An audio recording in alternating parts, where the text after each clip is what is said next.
এত রাতে তো তালের বড়া বানাচ্ছি রে। ও, এই বছরে আমাদের প্রথম বড়া হচ্ছে। হ্যাঁ, কি কি দিয়েছো দেখি? কি এটা?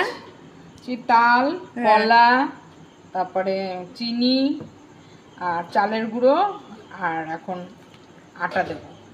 ও, এই নারকল কোড়া দেখছি, নারকল কোড়া দেবো হ্যাঁ না? হ্যাঁ দিয়েছি, কলা দিয়েছি। ও বাবা, কড়াইতে তো তেলও বসিয়ে দিয়েছো, গরম হ্যাঁ হয়ে গেছে প্রায়। হ্যাঁ, তেল দিয়ে দিয়েছি কড়াইতে। ঠিক আছে।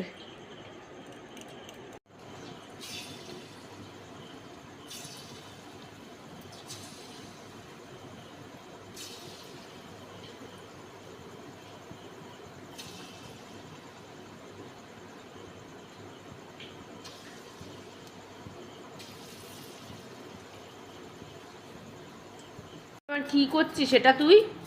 এরিমি,